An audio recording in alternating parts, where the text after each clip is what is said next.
Alors nous allons aborder le chapitre des équations.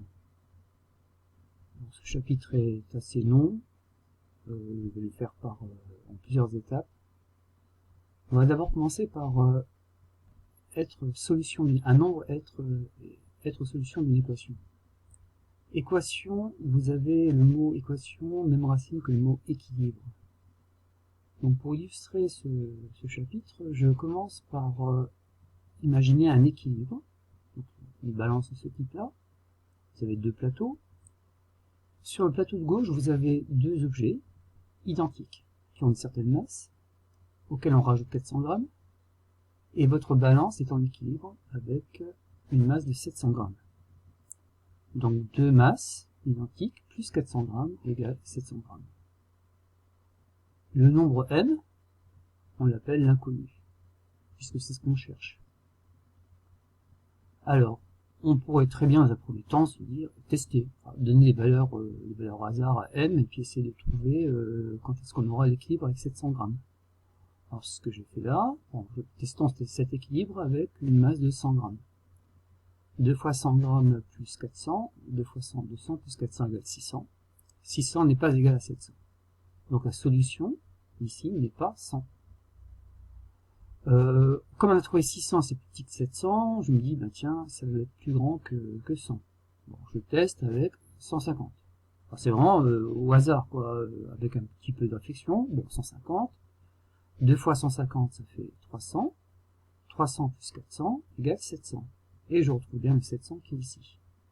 Donc, en conclusion, la solution de cet équilibre, pour qu'il y ait cet équilibre, il faut que la masse, ici m, qui était inconnue au départ, mais maintenant qui est connue, cette masse doit être égale à 150. C'est la solution. Donc, première étape, c'est comment vérifie-t-on qu'un nombre est solution d'une équation.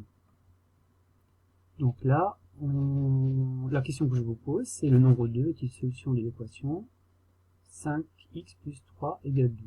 C'est-à-dire qu'on a pris un nombre, on l'a multiplié par 5, on lui a ajouté 3, on a trouvé 12. Alors, est-ce que 2 est solution? Non. Car, si vous remplacez l'inconnu ici, x, par la valeur 2 que j'ai donnée d'une manière au hasard, 5 fois 2 plus 3, ça fait 5 fois 2, 10, plus 3 égale 13. Et 13 n'est pas égal à 12. Donc 2 n'est pas solution. Maintenant, je propose la valeur 1,8. Alors, ces valeurs, je les propose un peu au hasard, mais après, on verra une technique pour trouver cette valeur d'une manière rapide. Et ça sera la deuxième étape. Alors, 1,8 est solution, car si l'on remplace la valeur x par 1,8, 5 multiplié par 1,8, ça fait 9, puis 9 plus 3, ça fait bien 12. On retrouve bien le 12 qui est ici.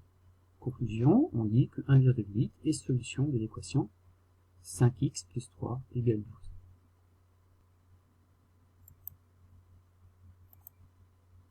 On continue toujours à ces vérifications de solution d'équation.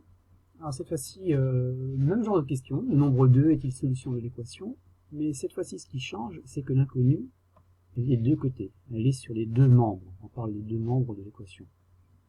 Donc la question, c'est est-ce que si je remplace x, qui est l'inconnu ici, si je la remplace par 2, dans le membre de gauche et dans le membre de droite, va-t-il y avoir égalité? Donc c'est ce qui est fait ici. 5 fois 2 plus 3, ça fait 13. Moins 3 fois 2, hein. Donc ici, je vais remplacer x par 2, donc ça devient moins 3 multiplié par 2, plus 19.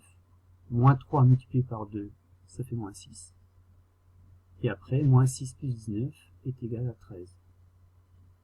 Je trouve 13 dans les deux cas. Donc j'ai trouvé la solution. On retrouve le même résultat, donc 2 est la solution de l'équation 5x plus 3 est égal à moins 3x plus 19. Dit autrement, un nombre multiplié par 5, auquel on rajoute 3, donnera le même résultat que ce nombre multiplié par moins 3 plus 19, si ce nombre est 2. Si ce nombre n'est pas 2, vous n'aurez pas l'égalité. Vous pouvez tester avec une autre valeur, vous verrez que c'est comme ça. Alors toujours pareil, on va trouver une méthode qui nous permet de trouver non pas ce nombre-là un petit plus ou moins au hasard, mais une méthode exacte qui nous trouvera la solution de l'équation.